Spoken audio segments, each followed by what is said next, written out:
दोस्तों, बहुत बहुत स्वागत है एक बार फिर से आप सभी का हमारे इस चैनल में। आज का हमारा जो टॉपिक है ये है आपका आरक्षण के मुद्दे पर। आरक्षण दोस्तों एक ऐसा विषय है, एक ऐसा टॉपिक है जिस पर कि बात करना ज़रूरी हो गया है इस समय, क्योंकि ये काफ़ी इस समय चर्चा में है। लगातार तकरीबन 6-7 महीनों से ये आरक्षण का मांग लगातार जो है वो उठ रहा है। सुप्रीम कोर्ट ने क्या डिसीजन दिया है इसके बारे में, सुप्रीम कोर्ट ने क्या कहा है, ये जानना आप सभी लोगों के लिए बहुत ज़रूरी है, क्योंकि सुप्रीम कोर्ट का फैसला ही संविधान के हिसाब से पूरे देश में लागू होता है। सुप्रीम कोर्ट ने क्या कहा है इस आरक्षण के मामले पर, चलिए आपको पूरा विस्तार से इस वीडियो में समझाते हैं, एक एक पॉइंट को डिटेल में। सुप्रीम कोर्ट ने कहा है कि 75 वर्ष का आरक्षण जो है वो अब काफ़ी हो गया है और संसद को इस पर जो है वो अब कुछ फैसला करना चाहिए।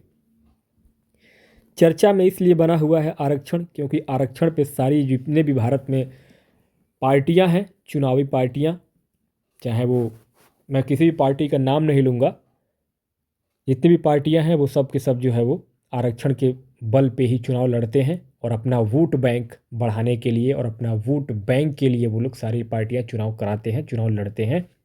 इसलिए आरक्षण पे कोई भी पार्टी बात नहीं करना चाहती है, लेकिन चूंकि सुप्रीम कोर्ट ने ये बात कहा है तो इस बात को सभी पार्टियों को मानना होगा और सबको इस बात को अप्लाई करना होगा। चर्चा में इसलिए है क्योंकि 75 साल बाद जो है सुप्रीम कोर्ट ने कहा है कि 75 year of benefit enough, SC says parliament must decide on reservation. हाल ही में सुप्रीम कोर्ट ने कहा है कि 75 वर्ष के लाभ के बाद और अब आरक्षण पर सुधार और संसद को फैसला करना चाहिए। आरक्षण जो है वो भारत में 75 साल से लागू है और अब जो है सुप्रीम कोर्ट का ये कहना है कि 75 साल काफ़ी होते हैं आरक्षण के लिए और अब जो है इस आरक्षण में कुछ बदलाव और सुधार की ज़रूरत है। क्या है सुधार की ज़रूरत, क्या सुप्रीम कोर्ट ने कहा है? सुप्रीम कोर्ट ने गुरुवार को यह स्पष्ट किया कि उसने इस मुद्दे पर पहले ही अपने विचार दे दिए हैं। क्या कोटा से लाभान्वित हुए व्यक्तियों को आगे आरक्षण के लाभ से बाहर रखा जाना चाहिए? अब यह निर्णय विधायिका और कार्यपालिका पर छोड़ दिया गया है, इसे लागू किया जाए या नहीं। यह जो है सुप्रीम कोर्ट ने रिसेंटली कहा है। प्रमुख बिंदु को अगर देखेंगे इस मुद्दे पर, सुप्रीम कोर्ट के विचार क्या है इस मुद्दे पर आरक्षण के मामले में, तो सुप्रीम कोर्ट का यह मानना है कि न्यायमूर्ति BR गवई की अध्यक्षता में 2 न्यायाधीशों की पीठ ने कहा, हमने अपना विचार दिया है कि पिछले 75 वर्षों को ध्यान में रखते हुए ऐसे व्यक्ति जो पहले से ही आरक्षण का लाभ उठा चुके हैं और अब दूसरों के साथ प्रतिस्पर्धा करने की स्थिति में आ चुके हैं, उन्हें अब आगे आरक्षण से बाहर रखा जाना चाहिए। लेकिन यह कार्यपालिका और विधायिका का निर्णय है कि इसे लागू किया जाना चाहिए या नहीं। यानी कि स्पष्ट तौर पे जो है ये बातें सुप्रीम कोर्ट ने कह दिया है कि अब जो है 75 साल हो गए हैं आरक्षण को और काफ़ी सारे ऐसे लोग जो है वो आरक्षण का लाभ लेते हुए अब ऐसी स्थिति में आ गए हैं कि वो सामान्य लोगों के साथ अपनी फाइट कर सकते हैं या सामान्य लोगों के बराबर वो हो चुके हैं हर मामले में। संविधान पीठ का निर्णय है। यह मामला 1 अगस्त 2024 को 7 न्यायाधीशों की संविधान पीठ के द्वारा दिए गए फैसले से संबंधित था, जिसमें कि 6 संबंधी एक बहुमत से यह माना गया था कि अनुसूचित जातियों SC को आरक्षण के उद्देश्य से पहचान योग्य और प्रदर्शन योग्य डेटा के आधार पर उप वर्गीकृत किया जा सकता है। यानी कि जैसे क्रीमी और नॉन क्रीमी का जो बात हो रहा था उसमें अभी आप लोगों ने देखा होगा काफ़ी ज़्यादा राजस्थान में, मध्य प्रदेश में, कुछ ऐसे भी राज्य हैं जहाँ पर काफ़ी इन सब चीज़ों को पे आंदोलन भी किया गया। तो इसमें 7 जजों की बेंच में 6 जज जो है ये मानने के लिए तैयार थे कि हाँ ठीक है, बिल्कुल 75 साल हो गए हैं आरक्षण के, अब उसमें सुधार की ज़रूरत है। लेकिन केवल एक जज जो है वो इस फैसले से नाखुश थे, तो वही 6 संबंधी 1 का अनुपात इसमें दिखाया गया है। आगे दोस्तों याचिका का मामला ये था कि गुरुवार की याचिका में कहा गया कि राज्यों ने अभी तक उप वर्गीकरण के लिए कोई नीति नहीं बनाई, जबकि संविधान पीठ के फैसले को 6 महीने हो चुके हैं।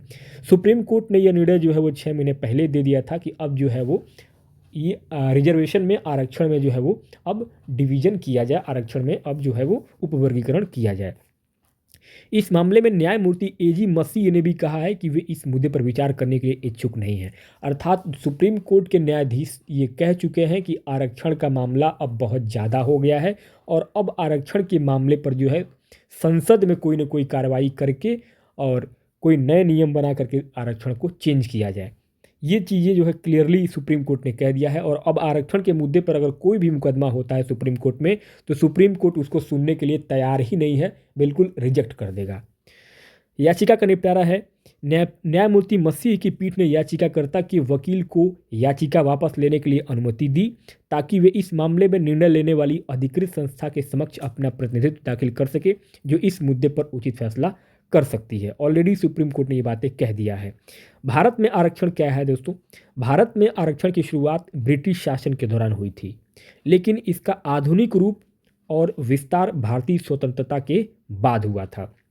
भारतीय संविधान के तहत आरक्षण नीति की शुरुआत मुख्य रूप से समाज के कमजोर वर्गों जैसे कि अनुसूचित जातियों एससीज, अनुसूचित जनजातियों एसटीज और आर्थिक रूप से पिछड़े वर्गों ओबीसीज के लिए की गई थी। यहाँ से शुरुआत हुआ था आरक्षण की प्रक्रिया।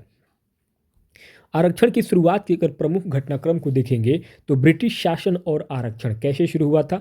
ब्रिटिश शासन के दौरान भारतीय समाज में जातिवाद और सामाजिक असमानता को लेकर विभिन्न आयोगों और समितियों द्वारा विचार किए गए थे। कैम्फर्ड कमेटी 1917 और मॉन्टेग्यू चेम्सफोर्ड सुधार 1919 के तहत आरक्षण की शुरुआत हुई थी, जिसमें भारतीय मुस्लिमों और अन्य धार्मिक समुदायों के लिए अलग निर्वाचित प्रतिनिधित्व की व्यवस्था की गई थी। ब्रिटिश शासन के तहत 1932 में डॉक्टर भीमराव अंबेडकर के द्वारा प्रस्तावित पुरीसा समझौता में अनुसूचित जातियों के लिए आरक्षण की बात की गई थी, जिसे बाद में गवर्नमेंट ऑफ इंडिया एक्ट 1935 में शामिल किया गया था। तो यहाँ से जो है वो शुरुआत हुआ था आरक्षण का। भारतीय संविधान और आरक्षण। भारतीय संविधान में आरक्षण की क्या जगह है और क्या लागू किया गया है, ये देखिए। स्वतंत्रता प्राप्ति के बाद भारतीय संविधान में आरक्षण नीति को स्थापित किया गया। भारतीय संविधान के अनुच्छेद 15 और 16 में आरक्षण का प्रावधान किया गया है। इसके तहत अनुसूचित जातियों एससीज और अनुसूचित जनजातियों एसटीज के लिए शैक्षिक संस्थानों, सरकारी नौकरियों और अन्य क्षेत्रों में आरक्षण दिया गया है। इसके बाद अन्य पिछड़ा वर्ग ओबीसी के लिए भी आरक्षण की व्यवस्था की गई है, जिसका प्रमुख मंडल आयोग 1980 ने समर्थन किया था। मंडल आयोग 1970 की अगर बात करेंगे तो यहाँ आपका मंडल आयोग 1980 क्या कहता है कि 1980 में गठित मंडल आयोग ने ओबीसी के लिए 27% आरक्षण की सिफारिश की, जिसे 1990 में तत्कालीन प्रधानमंत्री विपिन चंद्र मंडल ने स्वीकार किया। इसके बाद ओबीसी के लिए सरकारी नौकरियों और शैक्षिक संस्थानों में 27% आरक्षण लागू कर दिया गया। संविधान संशोधन 1992 में कास्ट बेस्ड आरक्षण को संविधान का 76वां संशोधन अधिनियम के तहत शामिल किया गया, जिसमें विशेष रूप से एससी और एसटी समुदाय के लिए आरक्षण के प्रावधानों को स्पष्ट किया गया। तो दोस्तों ये थे आपके जो है सुप्रीम कोर्ट के आदेश और सुप्रीम कोर्ट के फैसले, खास करके इस आरक्षण के मुद्दे पर। तो दोस्तों आप लोग इस पूरे स्लाइड में ये समझ चुके होंगे कि सुप्रीम कोर्ट क्या चाहता है। आरक्षण के मुद्दे पर सुप्रीम कोर्ट का ये साफ साफ कहना है कि 75 साल आरक्षण बहुत ज़्यादा समय हो गया, और अब इस 75 साल में उन लोगों को काफ़ी फ़ायदा मिल चुका है। वो लोग काफ़ी गरीबी से बाहर आ चुके हैं और वो सामान्य लोगों के साथ रह सकते हैं, हर चीज़ के साथ उनका कदम से कदम मिला के चल सकते हैं। तो अब जो है आरक्षण जो है, जिन लोगों को आरक्षण का लाभ लेते हुए 75 साल हो गए हैं, वो लोग अब जो है उस आरक्षण के लाभ से हटें, और अन्य लोगों को जिनको वास्तव में ज़रूरत है आरक्षण की, जैसे कि बहुत सारे ऐसे गरीब लोग हैं, चाहे वो गरीब किसी भी वर्ग में हो सकते हैं, सामान्य हो, एससी एसटी हो, ओबीसी हो, किसी भी बिरादरी में हो सकते हैं, किसी भी जाति में हो सकते हैं। तो जो वास्तव में गरीब हैं उनको आरक्षण की ज़रूरत है वर्तमान में इस समय। बाकी जो लोग भले एससी एसटी कैटेगरी में हो, ओबीसी कैटेगरी में हो, अगर वो पर्याप्त इस समय अपने आप को मजबूत बना चुके हैं, तो उन लोगों को आरक्षण जो है वो छोड़ देना चाहिए। वास्तव में जिसको आरक्षण की ज़रूरत है उसको आरक्षण दिया जाना चाहिए।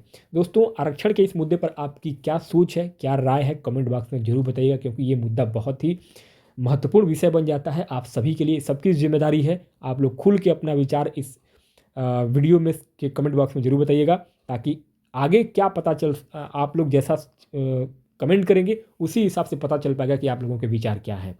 वीडियो कैसा लगा मुझे कमेंट बॉक्स में जरूर बताइएगा। बाकी कोई सुझाव हो तो कमेंट बॉक्स में जरूर पूछिएगा। बहुत बहुत धन्यवाद हमारे साथ इस वीडियो में बने रहने के लिए। मिलते हैं नेक्स्ट वीडियो में, तब तक के लिए धन्यवाद।